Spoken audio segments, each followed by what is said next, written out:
나는 지금까지 자부했다. 이재명학이 있다면 최소 석사는 될 것이고 마음만 먹으면 각사업 가능하다고. 그런데 오늘 저녁에 올라온 기사를 보며 내가 그동안 너무 자만했었다는 걸 깨달았다. 이재명 대규모 전쟁으로 인간 개체 수주려. 기사 제목이다. 제목만으로도 경악스러운데 내용 전체는 더 경악스럽다. 지금 탄핵 정국을 맞아 중공 간첩 논란이 뜨겁다. 그래서 정치인이라면, 특히 대통령이 되겠다는 정치인이라면 떨어지는 낙엽도 조심할 것이다. 그런데 오늘 중공 기자단이 주축이 된 20여 명의 외신 기자들, 말이 외신 기자지 일부 일본 기자와 대부분 중공 기자단이었단다. 이 기자단과 간담회를 했다고 한다. 마포에 있는 모 굿클럽 6층 전체를 임대해 비밀리에 진행되었는데 어느 시민이 제보를 한 듯하다. 내용도 가히 충격적이다. 살다 보니까 인간도 거기에서 벗어나지 않는 대규모 전쟁을 통해 개체수를 줄인다. 갈등도 격화되고 신념도 강화되고 충돌 사태를 좀 더 지나가면 결국 대규모 전쟁 같은 게 발생하지 않을까 걱정은 되지만 그걸 향해서 계속하는 것 같다. 뭘 말하고 싶었던 것일까? 설마 중공에 전쟁을 일으켜달라고 부탁하는 것인가? 기자 간담회는 민주당 측의 요청으로 철저하게 비밀스럽게 진행됐고 간담회 내용 역시 비밀로 해달라는 수차례 당부가 있었다고 한다.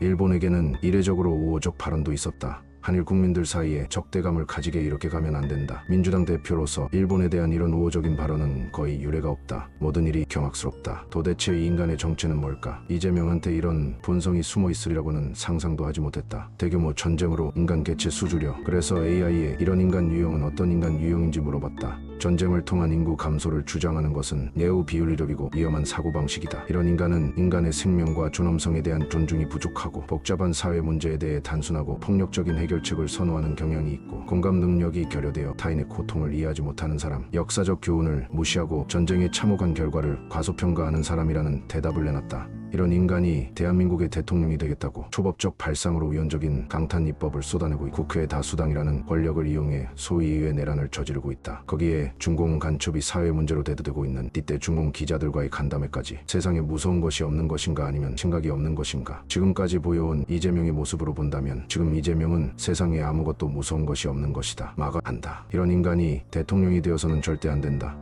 무슨 일이 있어도 반드시 막아야 한다. 법원에 곧바로 폭바로가 시현되기만 바란다. 가능한 빨리 이재명을 구속시켜 대한민국의 미래를 지켜주기 바란다.